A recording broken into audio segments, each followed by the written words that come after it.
ओम शांति। 9 सितंबर 2021 बाबा दी साकार मुरली। बाबा ने कहा, मीठे बच्चे तुसी सेंसिबल बने हो तो कमाई का बहुत बहुत शौक रहना चाहिए है। सेंसिबल मना बाबा कहते समझदार भी। हुण बाबा ने आके सानू ज्ञान की रोशनी दी है, सानू समझदार बनाया है। तो बाबा कहते तुहानू कमाई का की होना चाहिए है, बहुत बहुत शौक होना चाहिए है।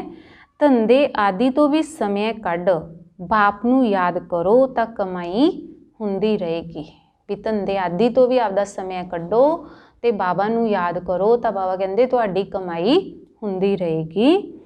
फिर प्रश्न है, तुसी बच्चियां नू हुण किहड़ी श्रीमत मिलती है जो कदे नहीं मिली। हुण बाबा कहते बच्चियां नू किहड़ी श्रीमत मिलती है जिहड़ी उन्हां नू कदे नहीं मिली। उत्तर है, पहली है तुसी इस समय बाप तुहानू इस समय बाप श्रीमत दिंदा है। मीठे बच्चे सवेरे सवेरे उठ के बाप दी याद विच बैठो तो पूरा वरसा मिलूगा। दूसरा, गृहस्थ व्यवहार विच रहिंदे कमल फुल समान रहो। बाबा कहते गृहस्थ व्यवहार विच रहिंदे की करो, फुल समान रहो।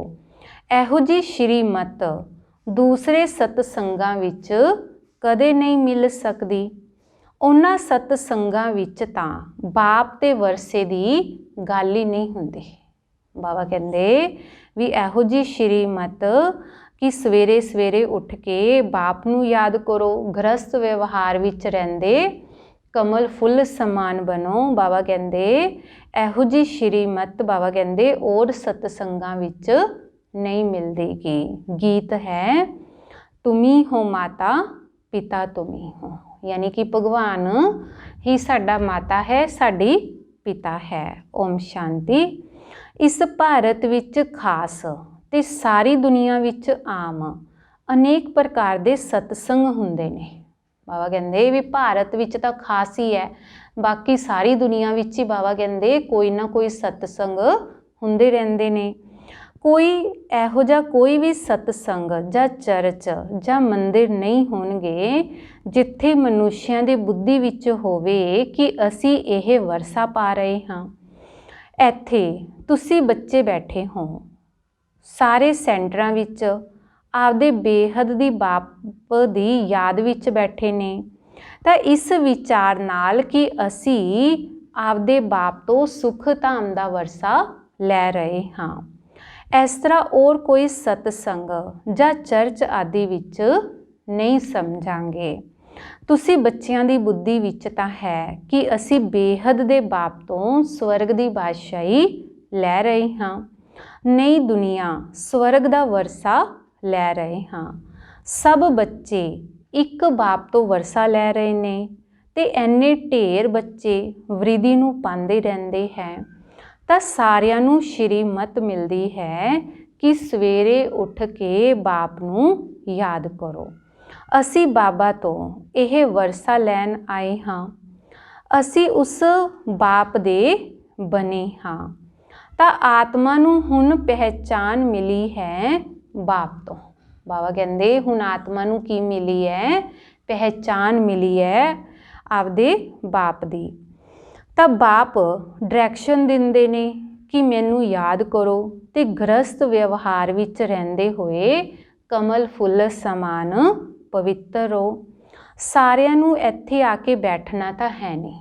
बाबा कहते भी सारियां नू भी माउंट आबू विच कोई बैठ तां नहीं जाना हैगा। स्कूल विच पढ़ के फिर आपदे आपदे घर चले जांदे हाँ।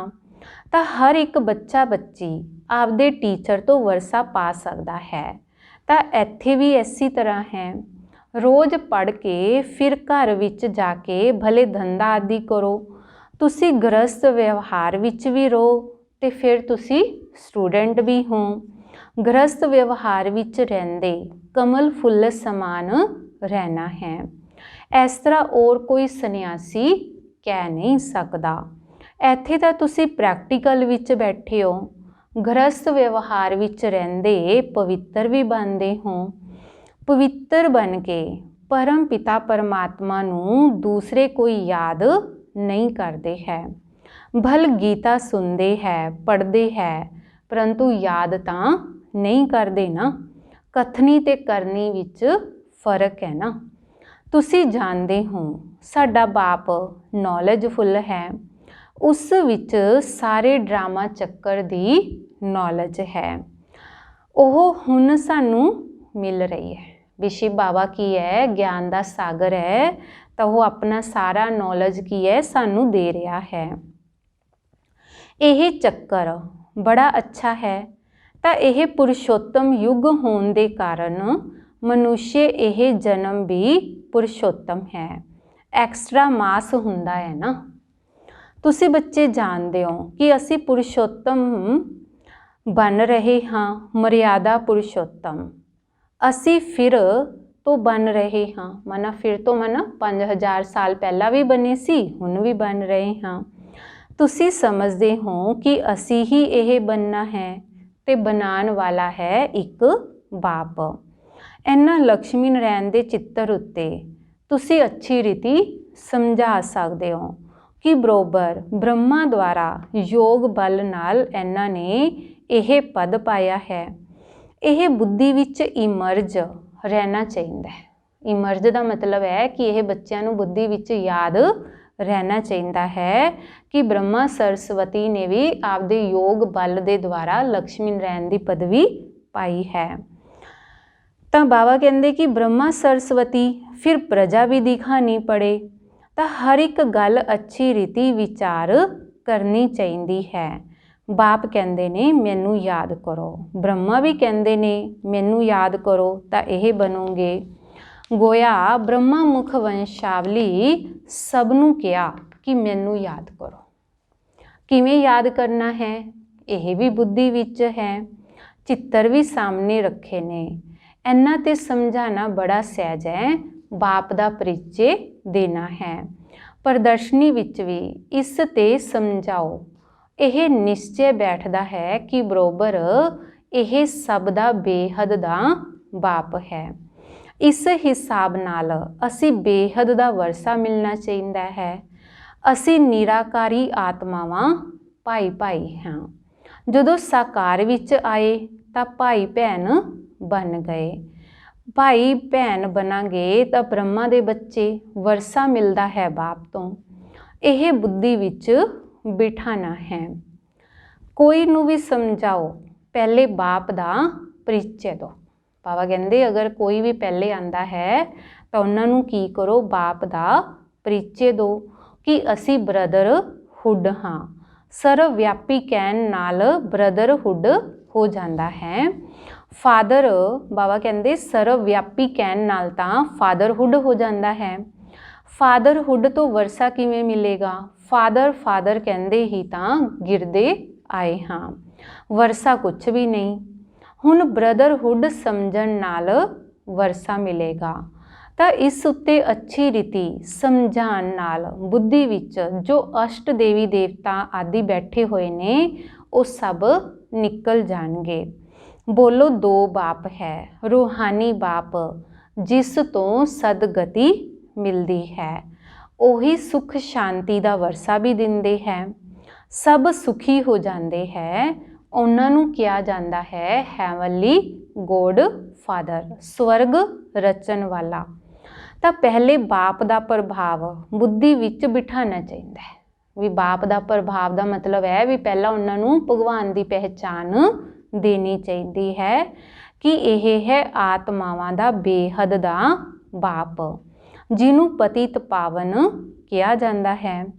तुसी आत्मा परम पिता परमात्मा दे बच्चे हो। तो यह निश्चय पक्का करो। मूल गल है पहले बुद्धि विच बिठानी है। यह समझे ताइयों बाबा कहते खुशी का पारा भी चढ़े ते कहे कि असी बाप नूं याद जरूर करांगे। सानू निश्चय हुंदा है कि बाप नूं याद करन नाल असी विश्व दे मालिक बनांगे। तो बहुत खुशी रहेगी, समझदार होएगा। ਤੇ बुद्धि विच पूरा निश्चय होएगा ਤਾਂ कहेगा कि ऐसा बेहद दा बाप जो दादा विच आंदा है पहले तो उन्होंने मिलीए। यानी कि जिन्हों निश्चय होएगा वो की कहेगा कि शिव बाबा तो ब्रह्मा बाबा के तन विच आंदे है तो क्यों ना उन्होंने मिलीए। तो शिव बाबा ब्रह्मा द्वारा ही साडे नाल गल करते हैं। तुसी आत्मा तो उन्होंने मिली, बाबा कहते तुसी आत्मा तो उन्होंने मिले ही नहीं तो याद किवें करोगे। बच्चे एडोप्ट हों तो याद भी पवे, एडोप्ट ही नहीं होणगे तो याद किवें पएगा। पहले उन्हां दे बनो, यानी कि जदों पहले तुसी शिव बाबा दे ब्रह्मा बाबा दे बच्चे बनोगे तां ही उन्हां दी याद आऊगी।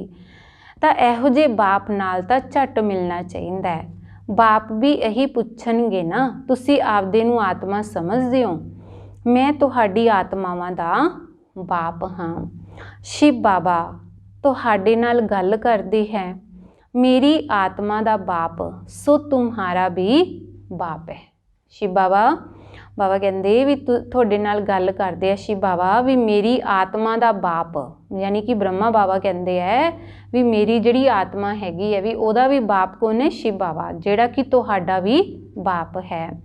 ਉਹ ਪੁੱਛਦੇ ਹੈ ਤੁਹਾਨੂੰ निश्चय है कि सब आत्मावां दा बाप बरोबर एक ही है, ਜਿਹੜਾ कि वरसा देणगे ਤਾਂ पवित्र भी बनना है, सिवाय उन्हां दे और सब भुल जाना है। तुसी आत्मा घर तो ऐ शरीरी आई सी, कोई भी देह संबंध नहीं सी। आत्मा जदों शरीर विच प्रवेश करे वड्डी हो उदों उन्होंने समझाया जाता है कि ये तुहाडा बाबा है, ये फलाना है। आत्मा तो सब संबंधां तो न्यारी है। बाबा कहते जदों बच्चा जन्म लैंदा है तो उन्होंने किसी गल की कोई समझ नहीं हुंदी कि कौन मेरी माँ कौन पिता भरा है ना। तो बाबा कहते फिर उन्होंने समझाया जाता है क्योंकि आत्मा का किसी नाल कोई संबंध नहीं हुंदा। आत्मा चली जाती है तो कहा जाता है ना आप मुए मर गई दुनिया, बंधन रहित हो जाती है भी आत्मा के जिहड़े सारे बंधन है वो की हो जाते हैं, खत्म हो जाते हैं। जदों तक दूसरा शरीर मिले माता के गर्भ विच जाके बाहर निकले समझदार हो फिर है संबंधां की गल। तो जिंदे जी बाबा कहते सब कुछ भुल जाना है, एक बाप नूं याद करना है। अच्छा मिठे मिठे सिक्की लदे बच्चों प्रति माता पिता बाप दादा दा याद प्यार ते गुड मॉर्निंग। रूहानी बाप दी रूहानी बच्चों नूं नमस्ते। रूहानी बच्चों दी रूहानी बाप दादा जी नूं याद प्यार गुड मॉर्निंग ते नमस्ते। शुक्रिया बाबा शुक्रिया। धारणा दे लई मुख्य सार है, पहला है किसी भी देहधारी नूं याद करके आपदा टाइम वेस्ट नहीं करना है। किसी भी देहधारी नूं याद करके आपदा टाइम वेस्ट नहीं करना है। बाबा कहते इहो जिहा कोई रोंग कर्म ना हो जो विकर्म बन जाए, भी इहो जिहा कोई गलत काम ना करिए कि जो साडा विकर्म बन जाए। दूजा है जिंदे जी सब कुछ भुल एक बाप नूं याद करना है, शरीर निर्वाह अर्थ कर्म भी करना है ते साथ साथ सेंसिबल बन रात नूं भी जाके यह अविनाशी कमाई करनी है। याद दा चार्ट रखना है, भी आपदे याद दा चार्ट रखना है कि असी कितना समय बाबा नूं याद करते हाँ। वरदान है बेहद दी वैराग्य वृत्ति द्वारा नष्टो मोहा स्मृति स्वरूप बनन वाले अचल अडोल भव। बेहद दी वैराग्य वृत्ति द्वारा नष्टो मोहा स्मृति स्वरूप बनन वाले अचल अडोल भव। जो सदा बेहद दी वैराग्य वृत्ति विच रहिंदे है ओह कदे किसी भी दृश्य नूं देख घबरांदे जां हिलदे नहीं, सदा अचल अडोल रहिंदे है।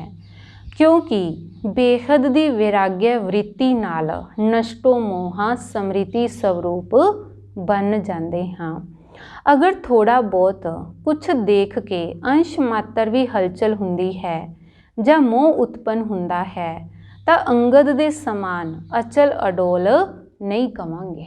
अगर बाबा कहते थोड़ा भी कुछ बहुत कुछ देख के अंश मात्र भी हलचल हुंदी है ਜਾਂ मोह उत्पन्न भी हुंदा है तो उन्होंने अंगद दे समान अचल अडोल नहीं कवांगे। बेहद दी वैराग्य वृत्ति नाल गंभीरता दे नाल रमणीकता भी समाई हुई है। बेहद दी वैराग्य वृत्ति विच बाबा कहते गंभीरता दे नाल नाल रमणीकता भी समाई हुई है। स्लोगन है राज्य अधिकारी दे नाल नाल बेहद दी वैरागी बन के रहना यही राज ऋषि दी निशानी है। राज्य अधिकारी दे नाल नाल बेहद दे वैरागी बन के रहना यही राज ऋषि दी निशानी है। अच्छा, ओम शांति।